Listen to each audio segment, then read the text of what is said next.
王家卫的《花样年华》25周年特别版正在公映，这可能是史上最烧脑也最优美的爱情故事。其实剧情框架非常的简单，就是两对夫妻交换 CP。一个平凡的婚爱恋是怎么被王家卫拍成传世经典的呢？其中最大的看点就是张曼玉那21套旗袍，每一件都经过精心裁剪、量身定做，让女主角苏丽珍在电影中的每一个镜头都宛如一首诗歌。旗袍不仅是电影的视觉盛宴，同时也是苏丽珍内心情感的外在投射。下面我将按照电影中的出场顺序，逐一展示这21套旗袍，以及他们背后苏丽珍的情感密码。如果大家想听更多《花样年华》的深度解读，记得一定要3连哟。1962年，香港的一栋老式公寓里迎来了一位美丽的租客，苏丽珍穿着鲜艳的红蓝碎花旗袍登场。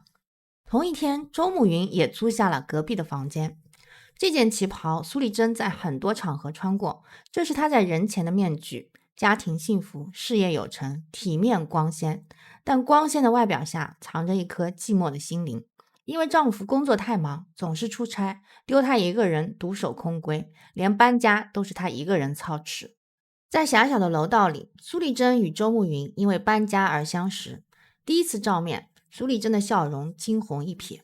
她这件旗袍花纹繁复，色泽却暗沉肃穆，象征着苏丽珍与周慕云的感情复杂而克制。后来在密闭的出租车里，苏丽珍也穿着这套旗袍，两人暗生情愫，却压制着对彼此的感觉。在丈夫回家时，苏丽珍又穿上了色彩明亮的旗袍，这时她外表的光鲜和内心的喜悦是一致的，旗袍就是她的心情，喜悦的时候鲜艳，寂寞的时候暗淡。这一天，苏丽珍就坐在丈夫身边，周慕云也在妻子身边，两家人一起打麻将。然而一桌麻将看似其乐融融，实则暗流涌动，两对夫妻的四角修罗场已然形成，情感的波动正如旗袍上的螺旋印花。又过几天，丈夫又要出远门了，这件波浪条纹的旗袍就像苏丽珍起伏的心情，舍不得却也无可奈何。这件旗袍在后期和周慕云吃饭的时候也穿过，当时苏丽珍问：你怎么电话打到我单位来了？周慕云就聊骚：我約早上聽下你把聲嘅。苏丽珍表面平静，内心却忐忑不安，是不是又暗合了身上的波浪条纹呢？这件旗袍，苏丽珍在上班的时候，以及和周慕云一起写武侠小说的时候都穿过，这是一件工作装吗？这是出场最多的一件重头旗袍，整体色泽暗沉，说明孤独是苏丽珍的主旋律，但彩色条纹象征的又是复杂的情绪。丈夫外出，苏丽珍独守空闺，日复一日买面的时候，她是寂寞；发现丈夫和邻居偷情的时候，她是愤怒；和周慕云一起玩角色扮演游戏的时候，她是纠结中带着兴奋，期待中又透着压抑。总而言之啊，苏丽珍就像这件彩色条纹旗袍一样，克制、拧巴、闷骚，乍一眼灰不溜秋，仔细看又精彩纷呈。这件镭射渐变旗袍出现的场合也非常多，也是闷骚的巅峰代表，和前面的彩色条纹异曲同工，但又多了能反射光线的变化。黑暗的地方毫无光泽，有光照的时候就会不灵不灵。所以同样是买面，彩色条纹那件是孤身一人，穿镭射渐变的时候就会和周慕云擦肩而过。周慕云来搭讪，要求代购电饭煲，他也是穿的这一件，这是两个人勾搭的开始啊。和周慕云一起读报纸，也穿的这件，这是感情的升温。最后分别的时候，两个人隔着一堵墙，一个喝着闷酒，一个捧着电饭煲，谁也不敢直接说出如果有多一张船票，能不能跟我一起走呢？这句话只能烂在肚子里，就像这件镭射渐变旗袍，自己没有什么颜色，必须得反射外部的光照，但如果都等着对方先开口的话，那可不就永远错过了吗？这件也是买面的时候穿过的旗袍，这一次他们又在买面的时候相遇了，而且还下雨了。两人虽然不在一处躲雨，却能明显感觉到他们之间的张力。渐变色和黑白条纹都是苏丽珍复杂克制的情绪。周生，在踏进周慕云的房间之前，他穿的就是这件旗袍。係咪呢張啊？係啊，唔該你。唔使。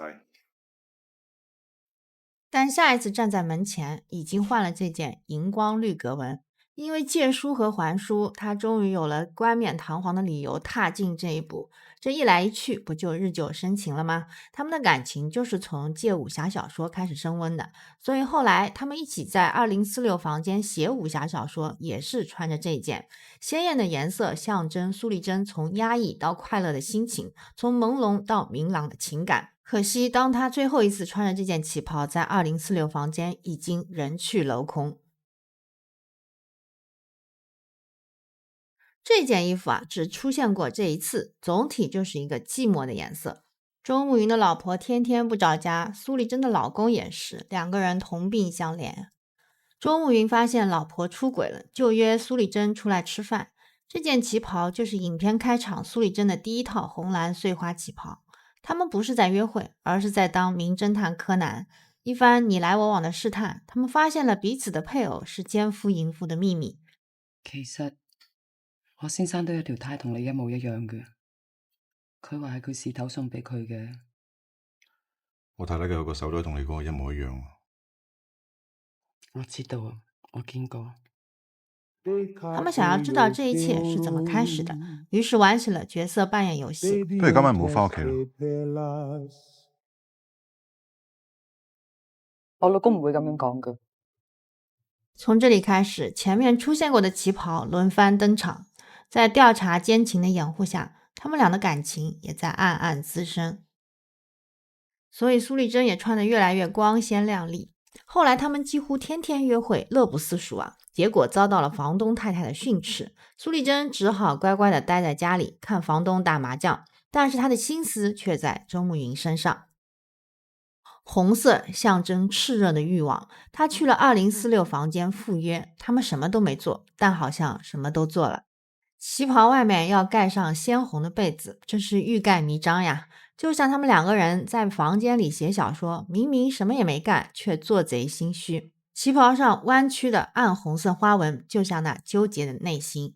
最后，苏丽珍落下了她的绣花拖鞋，匆匆地逃回家。因为在周慕云家里写小说太容易被撞见，周慕云就提议，要不干脆去外面开房间写吧。这司马昭之心啊，开房间写小说，亏你想得出来啊！苏丽珍这么矜持，当然不答应了。但是周慕云很狡猾，他玩消失。苏丽珍很焦虑，因为周慕云生病了，他怕越雷池，也怕别人说闲话，所以他在楼梯上犹豫再三，但最后还是进了2046房间。他的外套是鲜红的，酒店的走廊窗帘也是鲜红的，这都是苏丽珍内心热情的象征。但她里面穿的却是黑白印花旗袍，就像苏丽珍对周慕云的宣言：我哋唔會好似佢哋咁嘅。我们不会像他们一样出轨，我们是清白的。从那以后，2046号房间就成了两个人写小说的秘密场所。可惜好景不长，终归是要回归现实的，所以旗袍又回归素雅了。房东太太来敲打了，记得你是个有夫之妇，收收心，不要天天也在外面。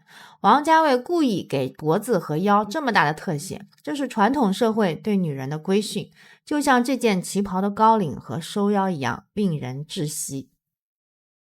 两人的关系和旗袍的颜色一样起起伏伏，一会儿灰暗，一会儿鲜艳。这件紫绿洋红碎花旗袍可能就是周慕云心中苏丽珍的样子，你是这灰暗的街角最亮丽的风景。不过呢，这已经是最后的回光返照了，因为周慕云要去新加坡了，这段婚外情终将结束。他们再次假装自己是另一对奸夫淫妇，最后一次玩起了角色扮演。但是苏丽珍入戏太深，难以克制的悲伤已经分不清是在演戏还是动了真情。张曼玉在这里贡献出了神级表演，大家有机会一定要去电影院看看，大屏幕上张曼玉的微表情感染力太强了。这件杂色印花旗袍只出现在这一个镜头里面，这是他们唯一的一次身體接觸。係我。如果有多張船飛，你會唔會同我一齊走啊？这个电话当然是被苏丽珍完美错过了。周慕云独自去了新加坡，留下一个空荡荡的2046号房间。蓝色是神秘的颜色。苏丽珍偷偷来到新加坡，偷偷潜入周慕云的家，又穿上了他的绣花拖鞋，留下了一根印着口红的香烟，还给周慕云打了一个无声的电话。喂？王家卫就是这样把一个爱情戏拍成了悬疑剧，就是这么虐。顺便把他的粉红拖鞋也拿走了，连个念想也不留啊。几年以后，苏丽珍又回到了孙太太的公寓，斗转星移，往事如烟啊。但回到这里又触景生情了，这又是一个神级表演。隔一阵，周慕云也回来了，但两个人注定只能隔空对望，这就是王家卫能给主角们的最好结局。繁华里的宝莉和宝珠都复刻过这个隔空对望。